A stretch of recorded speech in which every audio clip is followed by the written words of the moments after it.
Hi everyone, I'm Thomas Debris-Alazard. I am a research scientist at INRIA, and my main research interest is code-based cryptography, the topic of this talk. I would like to thank the Korean Post-Quantum Center for inviting me to give this talk. Okay, the aim of my presentation is to present code-based cryptography, and I will have during all this presentation a particular focus on the decoding problem, and we will speak about its hardness in a concrete manner and in a more theoretical manner with some reductions. And after that, we will see how to build crypto system whose security relies on the hardness of the decoding problem.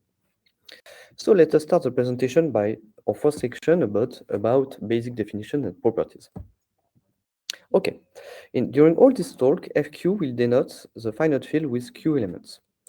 A linear code, here C, of length n and dimension k is sometimes something that I will call an NK code, is defined as a subspace of FQ to the n of dimension k. So keep in mind that n denotes the length, k the dimension of the code, and r will denote the rate of the code defined as k over n. FQ to the n during my talk will be endowed with a Hamming weight. The Hamming weight of a vector is just defined as the number of non-zero coordinates of the vector. Sometimes in cryptography, people consider other metrics over the space FQ to the n, and for instance, the rank metrics. But today we won't talk about this. Okay, the first question about code is how to represent them. As a code is a subspace of dimension k here of FQ to the n, you can represent it with a basis. And this formalism leads to the concept of generator matrix. A generator matrix is a matrix whose rows form the basis of the code, and then the codes can be written as all the linear combination of the codes. But there is another way of representing a code, it's with parity check matrix.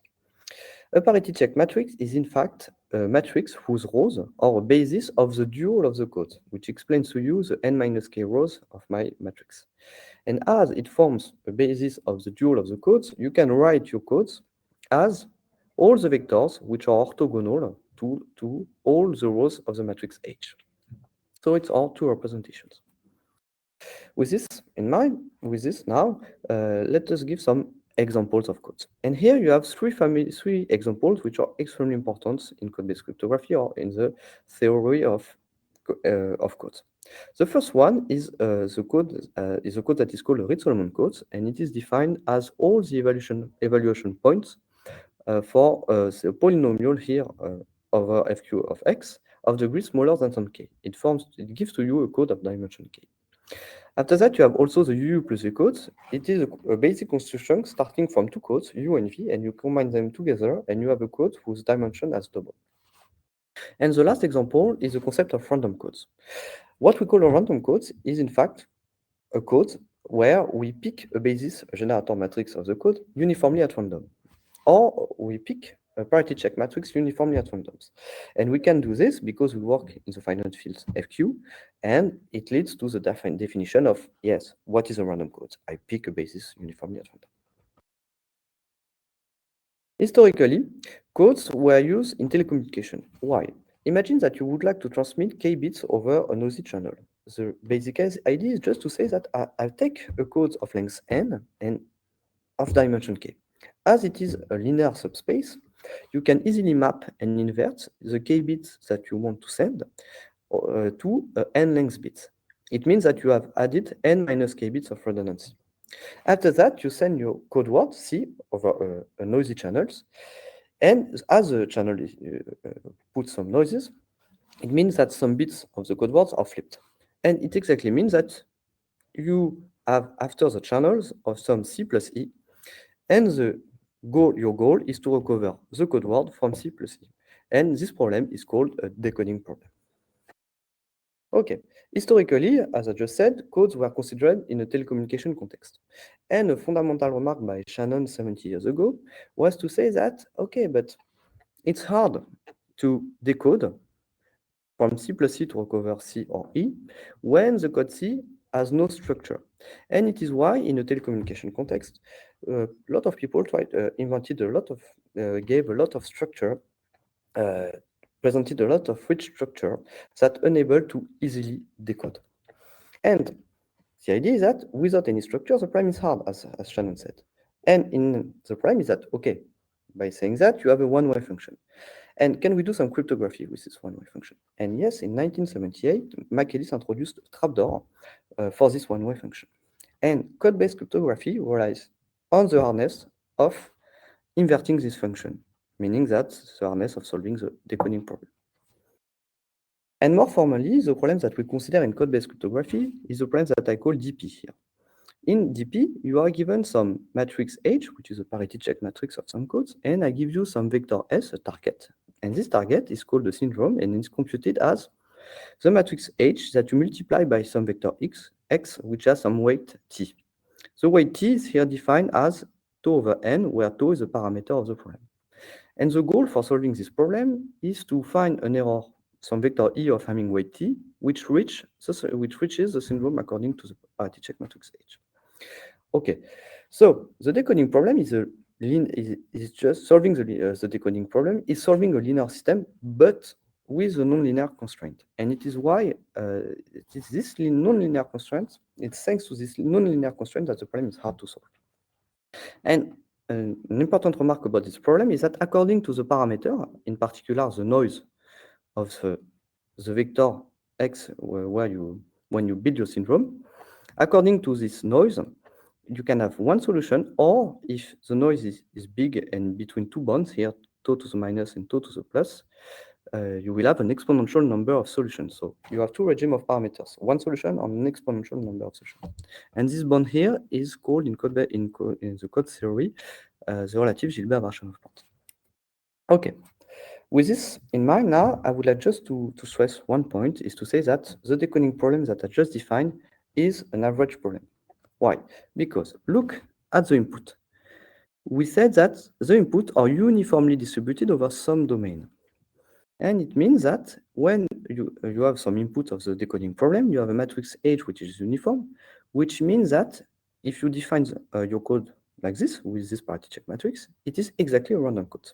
Solving the decoding problem amounts, in fact, to decode a random codes. And another way of saying that is if you have an algorithm A that solves DP, if you write epsilon the probability of A to solve the problem, where the probability is computed over the distribution of the inputs, then this probability of success is exactly the average, the expectation or the average of the probability of success of your algorithm A over all fixed inputs. It's why, in fact, the decoding problem amounts to decode in average over all the codes. Okay. And there is another natural representation of the decoding problem, which is with generator matrix, the generator matrix point of view and the noisy code word point of view.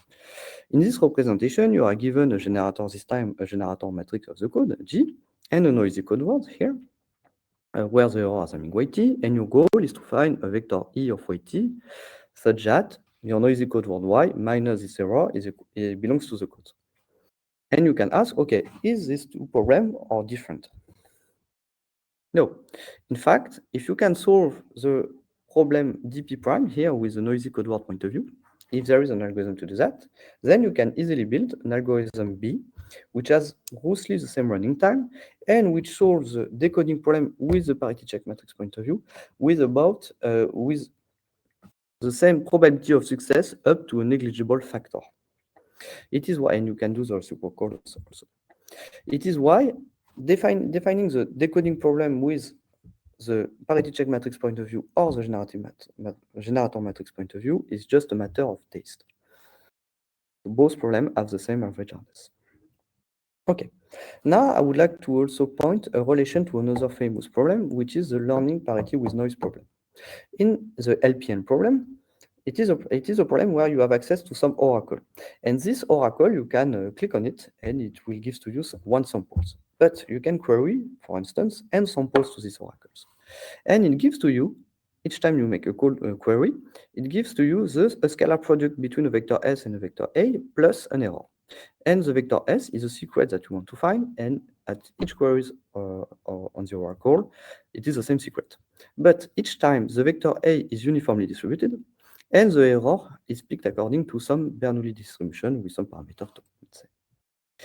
And in fact, the LPN problem, you can see it as a decoding problem. Why? If you make n queries to your LPN problem, you can gather all these bits and you can gather all the A and put it as a column in a matrix. So you have a matrix whose columns are the A. And this matrix is in fact a generator matrix of some random codes of length n here. And what you have in fact with these n elements, you have a decoding instance, which is here. But notice that in the LPN problem, the number of samples that you can have, the number of samples you can query is already unbounded. And LPN, in fact, corresponds to a decoding problem where you can choose the rate of the codes arbitrarily close to 0. And let me stress that the LPN formalism can be very useful when you want to make some reductions or sometimes in algorithms, as we will see later. But this problem is, in fact, easier than the decoding problem, because if you can solve the decoding problem, then you can solve LPN by carefully choosing the number of samples. But the LPN problem is not used in most of the crypto system, where you have, in fact, a fixed number of samples, and you want to, in fact, you have a decoding problem where the number of samples is fixed. Okay. So now we can go to the second part of the talk, which is about the hardness of the decoding problem. So let us start with some reductions. So by this, I mean, what do we know about the theoretical hardness of the decoding problem? Okay, so we know that the decoding problem, since a result of McEliece, Van Tilburg, and Berlekamp, is NP-complete. If you define your decoding problem as a decisional problem like this, we know since the result that I just said before, that this problem is NP-complete. And if you carefully look at the input of your problem, because in the NP-completeness you have to carefully look at that, you are given some parity check matrix of the codes, some target S, and some decoding distance T, which is here, because we ask if there exists some error which reach the syndrome S with this matrix. And by saying that this problem is NP-complete, it means that according to P different from NP, it means that we cannot hope to have an algorithm that can decode every code for every decoding distance. So it seems to be quite, we can say that, okay, we believe in this kind of result, but it is not a safety guarantee for cryptography. Because in cryptography, we look at instances, some particular instances of the decoding problem, some subset of instances. And so maybe it is easy, even if the problem is NP-complete. So now, if we look at the, for instance, at the easy instance, because there are codes that we know how to decode. And the classical examples, and we will see this later, of this kind of codes are the GRS codes, the generalized Reed-Solomon codes. It is defined as the evaluation point of polynomials of degree smaller than k like this. And we know, with the Berlekamp-Welch algorithm, we know how to decode this code. More formally, if I give you a representation of this code, which is exactly here a vector x and z, and I give you a noisy code word c plus e, if 0 or e has a weight smaller, Hamming weight smaller than n minus k over 2, then it is easy to recover c and e by the Berlekamp-Welch decoding algorithm. And this example of the codes are at the core of code-based cryptography with the McEliece crypto system, which was introduced in 1978, which uses GOPA codes, as we'll see later. GOPA codes are in fact GRS codes, which are built over some field FQ that you intersect over a smaller field. But now we have seen that, okay, the decoding problem is hard when you consider all the instances. For some instances, it is easy, but in average, what do we know for a typical random instance? Okay, in this case, we know that some reductions for the decoding problem DP. For instance, there is a worst to average case reduction given in this paper, but we also know from this paper that the decoding problem, in average, is harder, is quantumly harder. You need a quantum computer to run this reduction if you want. This problem is quantumly harder than finding short code words in a random code. It is also a problem that we believe to be hard in the case of codes. Okay, and these reductions are is the equivalent of the well-known reduction in lattice-based cryptography from Regev. Okay, so now we just have seen some result about the average hardness of the problem, but on a concrete way, what are the best algorithms to solve this problem? What are their behavior? And in fact, since 60 years, all the algorithms have the same behavior. By this, I mean that when you consider decoding distance which are small, all the algorithms are in the regime of parameter where there is one solution or an exponential number of solutions. All known algorithms will be exponential in this area of parameters, and at some point they become polynomial. And after that, at the end, they become again exponential for a large decoding distance. And if you look on the side of the code-based cryptography, you have some crypto systems, and their parameters are chosen every time in areas for which the decoding problem is hard. And for instance, in McEliece Encryption Scheme, you have a decoding distance which is 1 over log of n. In crypto systems like BIC or HQC at the NIST, the relative decoding distance is 1 over square root of n. And after that, for some authentication protocol or a signature scheme like Wave, the decoding distance is chosen like a constant. And in the case of Wave, it's funny because we have a very large decoding distance, which is close, which is more formally here, which is in this way, very large. Okay, but in cryptography, sometimes, okay, we have seen the decoding problem, and sometimes it is a search problem where I give to you some instance of the problem and I ask you to find something. But sometimes in cryptography, it's also important to consider a decisional variant of this problem. By this, I mean, okay, I give you some inputs here, a matrix H and S, and I ask you to tell me if this instance was distributed like a real decoding instance of the decoding problem, or is this instance is completely uniform. You may ask, well, okay, why do we consider this decisional variant of the decoding problem? In the Alekhnovich encryption scheme that we will see later, the security of the scheme relies on the hardness of this problem, that you are not able to decide with a probability better than 1 over 2 which distribution is given to you. Okay, but natural question is that, is the decisional problem strictly easier than its third version? And the answer of that is no. We know since the result of Fischer-Stern in 1996, which uses the Goldreich-Levinar core predicate, that the decisional version of the decoding problem and its third version are equivalent. But now there are open questions in the case where, in the decoding problem, you don't consider as input completely random codes, because in cryptography, sometimes, for instance, at the NIST, you have codes which are not random, which have some structure which enables to decrease the size of the keys. And for instance, these kinds of codes are not built over f2 to the n, but are built over the rings of polynomial f2 of x over x and x to the n minus 1. And you may ask, okay, we have also a decoding problem for this kind of codes. We have also decisional variants. And is this problem or equivalent? And in fact, we don't really know for now. We have new results in the case of codes built over this ring of polynomial, which with a problem that is called the FFDP problem. And this kind of codes built over this ring of polynomials may be useful in MPC. But in the case of HQC or BIC, we don't have result for now. It's an open question to say that is the decisional variant of the decoding problem strictly easier than its search counterpart. Okay, so now that we have spoken of the theoretical hardness of the decoding problem, let's take a look at the generic attacks to solve this problem. Okay, as we have seen just before, but you have to believe me, all the non-decoding algorithm, all the algorithm to solve the decoding problem have the same behavior. They are exponential for small decoding distance, exponential for large decoding distance, and there is an whole array of parameters where they can solve the problem in polynomial time, and even quantumly. Okay, why do we have that? Now I'm going to give to you some intuition of why we have this behavior. Okay, and for that, I'm going to present to you the Prange algorithm.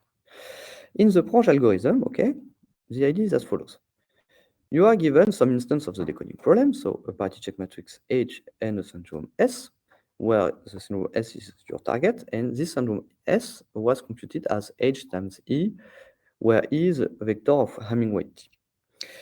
And the idea is just to say, okay, if I want to recover to solve this problem, I need to solve a linear system here with n minus k equations, the number of rows of my parity check matrix, and with n unknowns.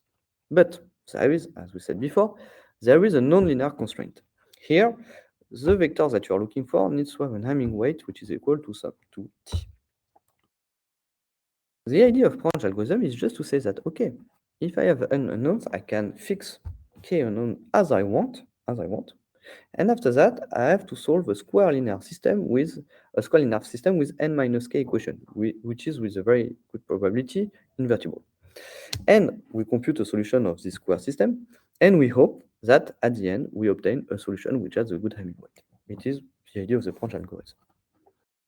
More formally, the idea is just to start by picking a set I of size k, which is called an information set in error correcting literature. So this set has size k, and you can look at the matrix H here, I, is the opposite of I. By this, I mean we keep only the columns of H which are not indexed by elements of I. So you obtain a matrix with n minus k columns and n minus k rows. And it is not a full rank matrix, you pick another set I. After that, what you do is with linear algebra, you make a Gaussian elimination to be able to solve a linear system.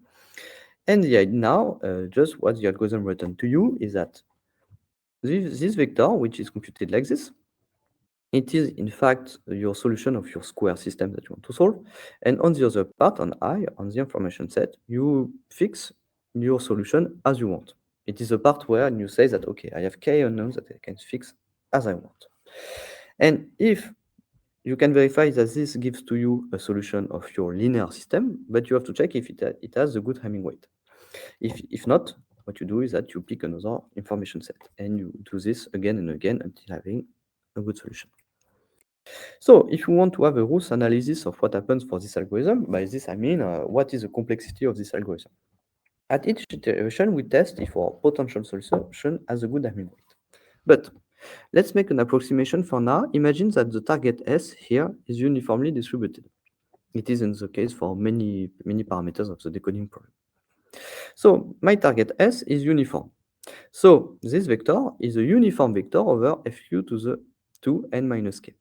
So as it is a uniform vector, the number of non-zero coordinates of this vector will be, in average, in expectation, q minus 1 over q and minus k. So here it gives to you this, the typical Hamming weight of this part. On the other part, you have your vector x that you have chosen as you wanted. So the average weight of your solution will be given by that. So by carefully choosing x in the Hamming weight of x between 0 and k, why k? Because x has k coordinates, so the maximal Hamming weight is k, you can reach any weight in this interval easily. Okay. Imagine that you want to find a solution of your decoding problem of small Hamming weight. Okay. If you want to do that, the natural idea is to choose your x as 0 to fix your k unknown as 0, because you want a vector with the at most as possible 0. So to improve your probability of success, you want to say that, okay, I will fix my k unknowns with only 0.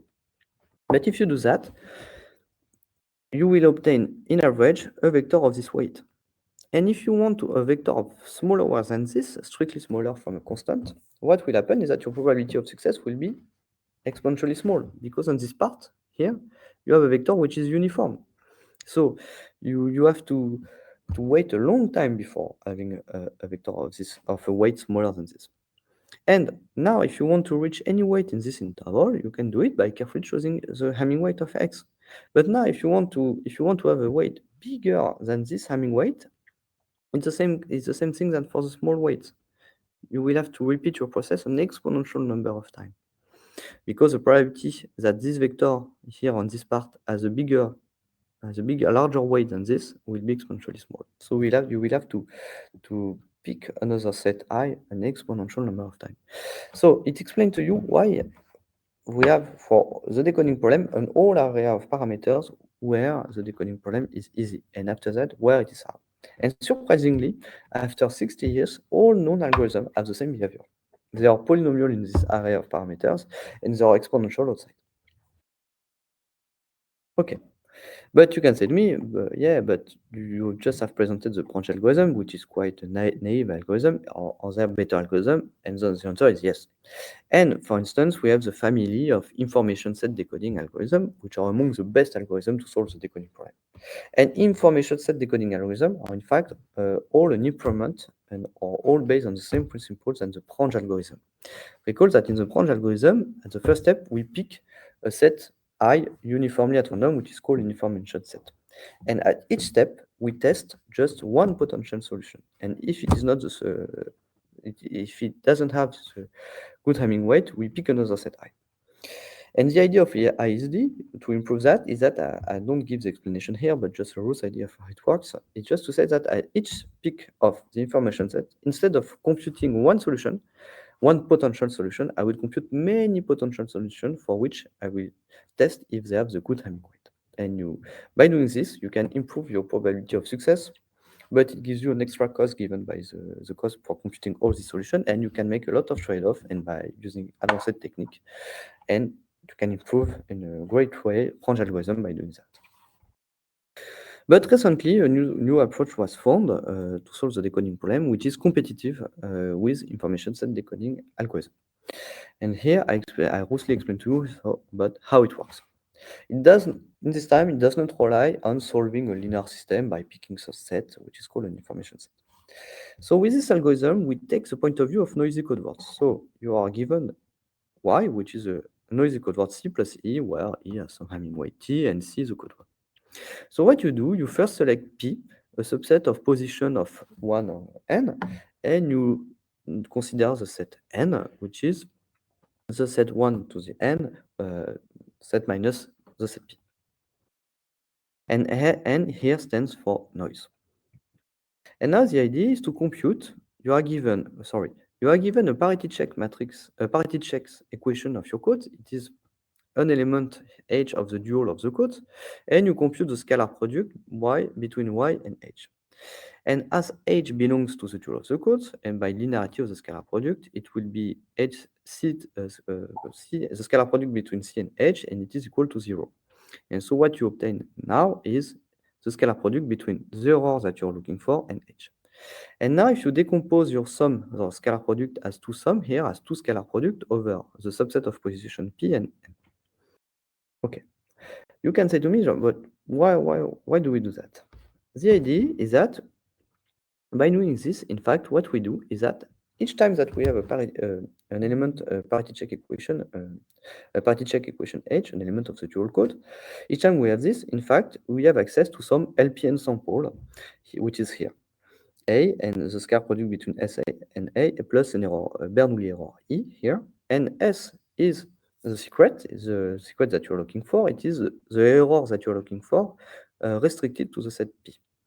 And your element, which has to be uniform, is the parity check math equation restricted over P, and your error is given by that. In fact, what we do here is that we reduce the decoding problem to solving some LPN problem. And the fundamental remark is that your noise in this LPN problem is given by this. And smaller is the noise in the LPN problem, easier it is the problem. So what we want is that a very small LPN noise. And now this bias here, this scalar product will give 1 with a probability which is biased. By this I mean different from 1 over 2. And this probability will be small if the Hamming weight, in fact, of H of the position of the parity check equation restricted on the set n is small. Why intuitively? Because imagine that E here has a very small Hamming weight and this one also. As both vectors have a very small Hamming weight, there is high probability they won't intersect. So each time in E you have a 1, in the other vector you will have a 0 because they are very small number of 1 edge vectors. So you see that intuitively that this scalar product will be most of the time equal to 0. So you will have very small noise in your LPN problem. And it gave birth to an algorithm which is called the RLPN problem for reduction to LPN. And this algorithm consists in computing parity check equations such that the Hamming weight of these equations restricted on the set n is small. And we don't ask to compute parity check equation of small Hamming weight, but on small on a subset. And for computing this equation, we in this algorithm use some techniques to solve the subset sum problem. And now, if we compare the complexities of ESD and the RLPN approach, what happens? In this picture, I give the exponents of some decoding algorithm when trying to solve the decoding problem for parameters for which the problem is the hardest. And these parameters correspond, in fact, for a rate of the code that is fixed, for instance, 1 over 2, to choose the decoding distance as the Gilbert-Varchamov bond, which is exactly the limit between which your decoding problem will have one solution or an exponential number of solutions. And here the exponents are the known algorithm are exponential, so they have a complexity of the form 2 to the power of some constants times n. And here we draw this constants, which is called the exponents. And what you see here, you have the complexity of the Prange algorithm. And in this curve, you have the best information set decoding algorithm. And in this curve, you see that you have the RLPN approach. So you see that you have the RLPN approach is competitive for trying to solve the decoding problem for small distance, while the information set decoding are the best algorithm to solve the decoding problem for large rate. And sorry, for small rate, I wanted to say. Okay. So now there is another, there is other parameters that we have to look for when we think of the decoding problem. In this picture, you have the complexity to solve the decoding problem at the Gilbert-Varchamov bond. It is important to look at these complexities because in cryptography, some crypto systems like the Stern authentication protocol relies on the hardness of the decoding problem for this distance. But there is other parameters of the decoding problem which are important to look. It is the case where the error noise is sublinear. What do I mean by that? Is that I want to solve the decoding problem where the decoding distance t is a small o of n. For instance, a square root of n, like in BIC or HQC at the NIST, or t is equal of some n over log n in the case of McEliece, classic McEliece at the NIST, which are decoding distance which are sublinear. And in this case, what is interesting is that among all the known decoding algorithms, the best one for these parameters is the Prange algorithm, the naive algorithm. So it's very strange because this naive algorithm gives a priori the best thing that we can do algorithmically. And its complexity is given by this formula. And an open question is that can we improve this naive algorithm when the decoding distance is sublinear? And it's important to try to answer to this question, yes or to try. And if we succeed, it would have a great impact on, not a great, but it would have an impact on all the NIST finalists like classic McEliece, HQC, and BIC.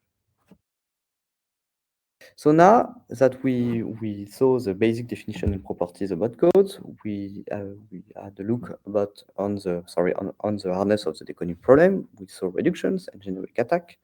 Let us take a look on how we can make some encryption scheme whose security relies on the decoding problem. And let us start for that with the McEliece, the original McEliece encryption scheme, which dates back from 1978.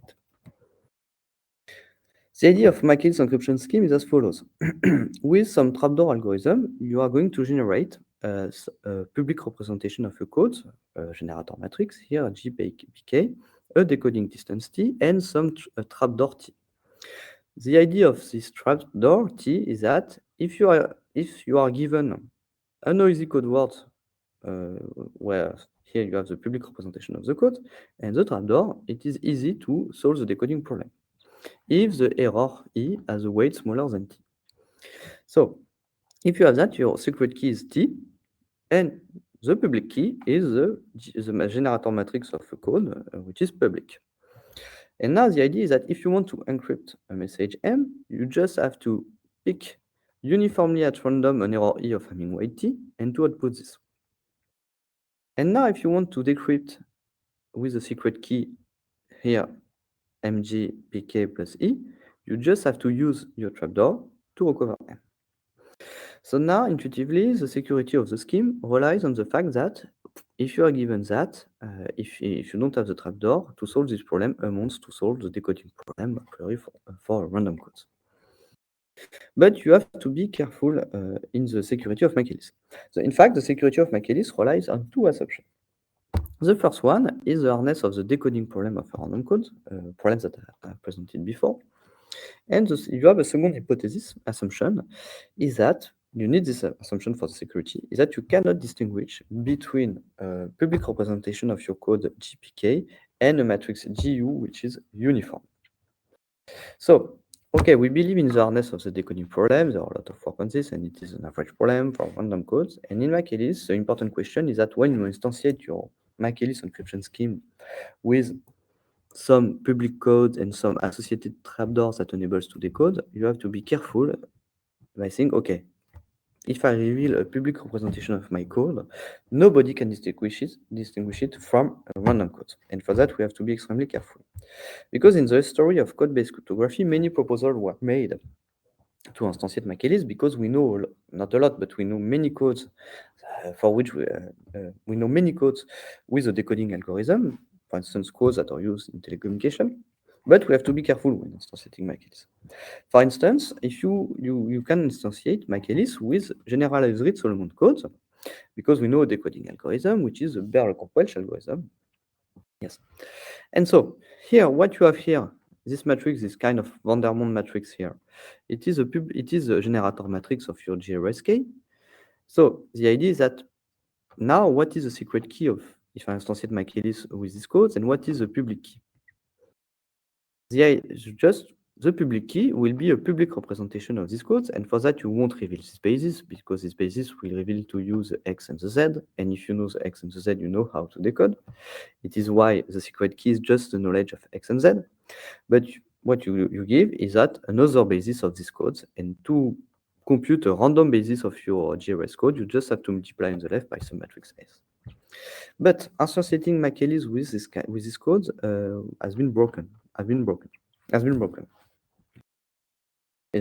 first attack was a Sidelnikov-Shestakov attack. And roughly speaking, the idea is as follows.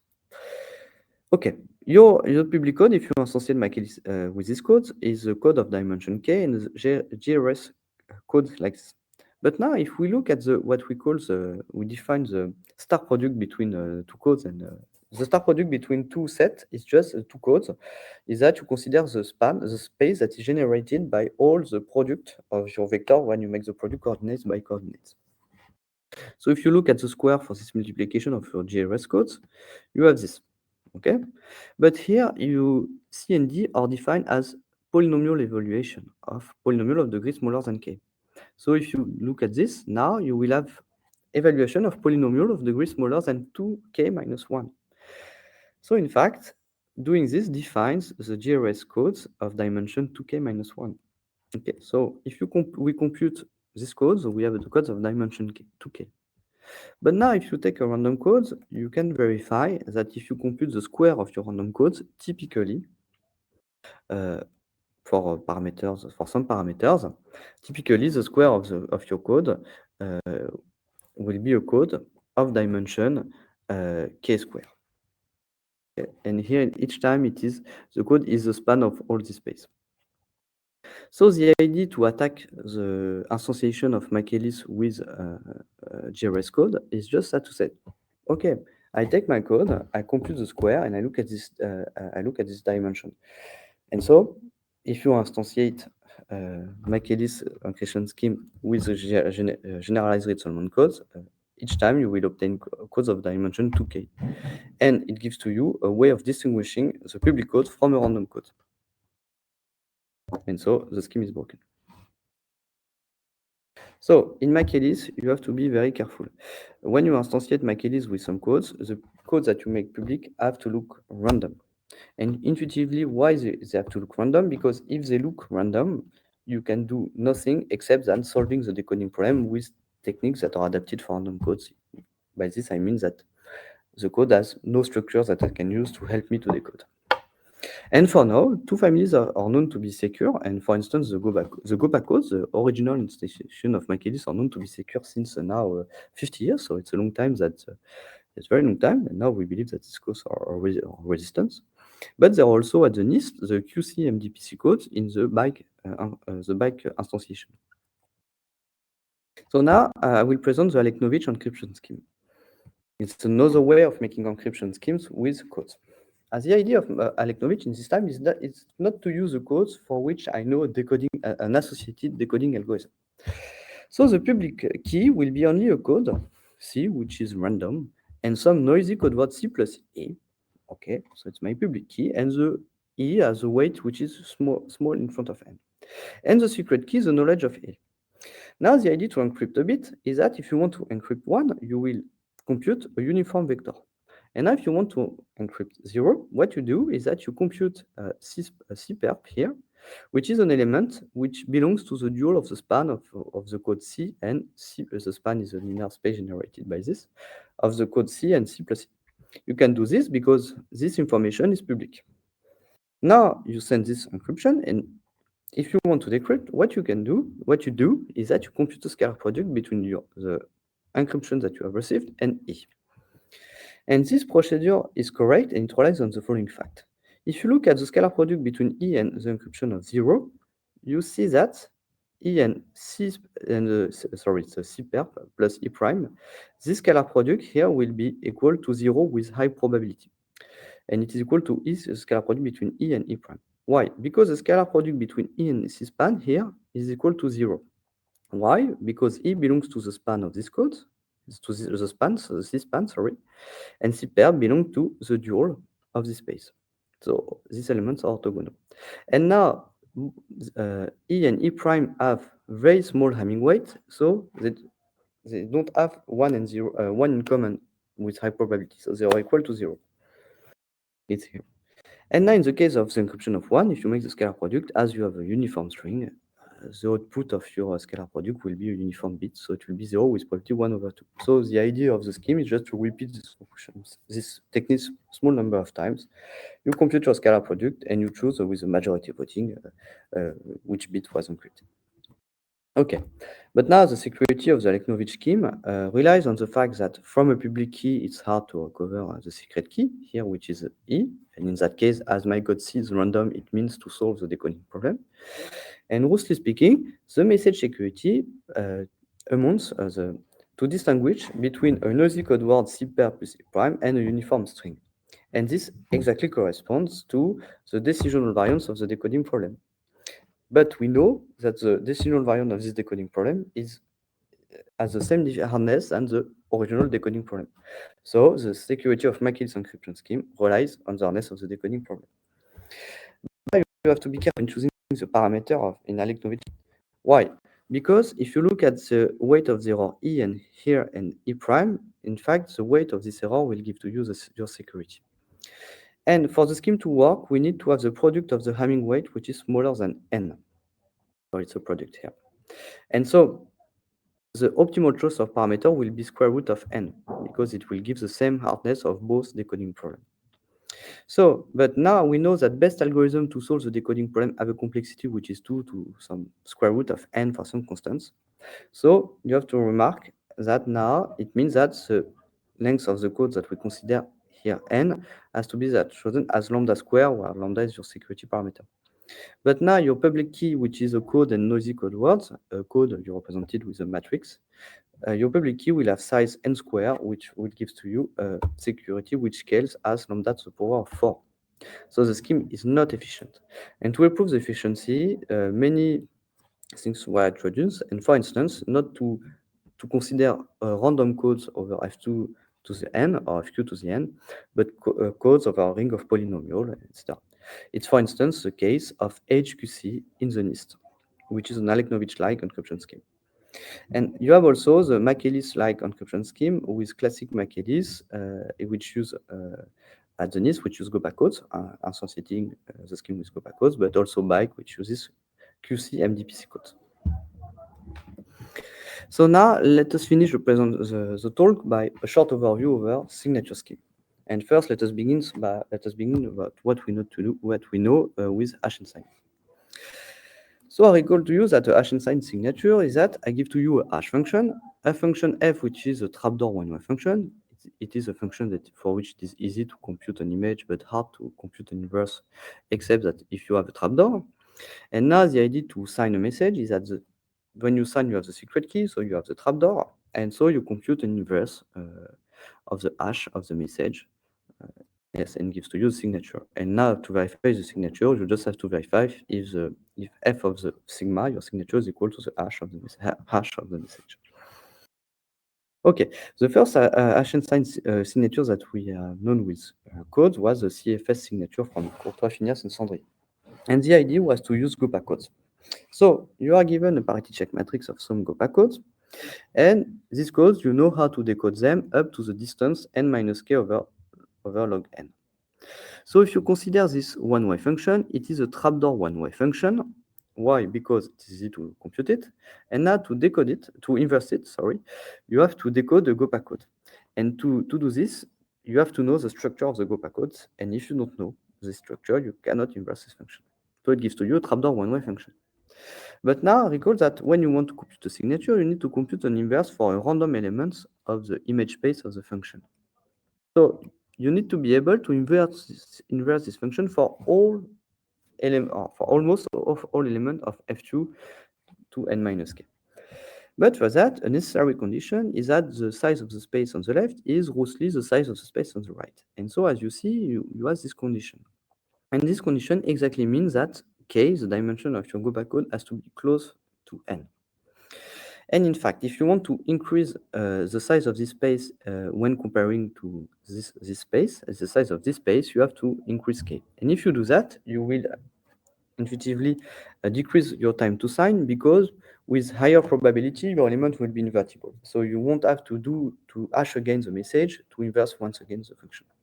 But the problem now is that when you increase k, the dimension of the code close to n, in fact, you decrease the cost of the attack, because intuitively, when a code has a very, very large dimension, it is easier to solve the decoding problem, because your code, it is a bigger space in the whole space.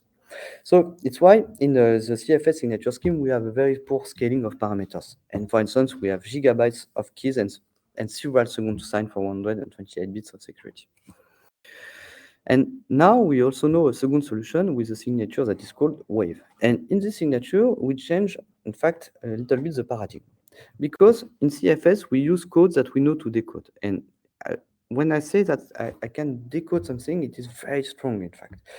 And what I can decode is syndrome or noisy code word, which are obtained from a code words and a small error. And it is a problem in CFS is that in fact, we want to invert our function over all the elements, not only the elements which are computed thanks to a small error. So in the wave signature scheme, we use UU plus V code, okay, over some until FQ, where Q has a size bigger than 3. It's important for the security. And now, as before, the one way that we consider in code-based crypto is given this function. And in the case of wave, we can make it surjective by choosing T big enough. And by this, I mean that for which the size of the space on the left is bigger than the size of the space on the right. And in fact, we can invert these functions for a distance T here, which is bigger than this, where tau to the power of minus is the Gilbert-Marchamov bond, which gives to you the radius for which you have this equality, in fact, the equality between the size of two spaces. But now the problem is that as we can invert our function for this kind of parameters, we have to be careful, because there is typically an exponential number of pre-images. And just to summarize the picture, what we can do in the wave signature scheme is that our trapdoor is the knowledge of some UU plus V code structures that we hide by permuting this and choosing a random basis. And with this trapdoor, in fact, we can invert a function for all the decoding distance between these two bounds. And in our case, we are able to invert the function for parameters for which we don't know how to invert the function. But the problem by doing this is that just before, there is an exponential number of solutions, an exponential number of inverse. So you have to be careful, because when you inverse your function, you have to choose one of the inverse. And by choosing this inverse, you may reveal some secret structure that you use to inverse the function. So you have to think, to imagine that a bad choice may reveal some secret structure of your trapdoor that you use to inverse. So to avoid this, in wave, we have some rejection sampling procedure that enable to inverse the function by revealing anything on the trapdoor that we used. And it involves a technique known as a rejection sampling, which is in fact, you pick something and you accept it or not with some probability. In the case of wave, it is extremely efficient, so rejection sampling. It is one reject for 1,000 signatures. And it has no impact on the signing time, for instance. But we have to be careful with the wave signature scheme. We have to be careful when implementing the scheme, because any mistake on the rejection sampling may lead to attack. By attack, what you can do is that ask for many signatures of some documents, and if the inverse of the function are not well chosen, you can look at all these signatures, and you can recover the structure of the trapdoor thanks to the signatures that were badly generated. So now, the current parameter of the wave signature scheme, current because I think they will change a little bit in the future.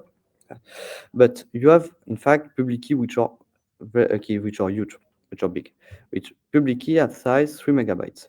But signature are very short. In the case of wave, it's something like 930 bytes, sorry. And in the case of wave, we have there is a very fast verification time. Here it is in milliseconds, and the signing time is okay. But for now, with this number, the signing time and the key generation were not optimized.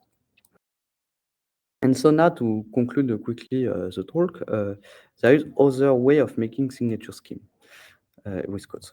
And we know two solutions. In fact, we can use the Fiat-Shamir transform with some zero-knowledge authentication protocol. These signatures have very small public keys. It's very nice, but large signatures. For instance, in a current instantiation, we have something like 4 kilobytes, 3 kilobytes, just for an example. And this story of Fiat-Shamir transform plus zero-knowledge authentication protocol began with the Stern protocol in 1993. And now, recently, a result show how to use some MPC in the head based on the same kind of protocol to make with the Fiat-Shamir transform some signature scheme. And we have also another solution that is known as LESS, and it's also another interesting signature scheme. But in this signature scheme, the security does not rely on the hardness of the decoding problem, but the hardness of another problem that I didn't speak today is that a code equivalence problem. In this problem, you are given two codes, and in the third version, I ask you to, and these two codes, there is an isometry for the Hamming matrix between them, and I ask you to compute the isometry between these two codes. And the security of the scheme relies on this assumption. So thank you for your attention.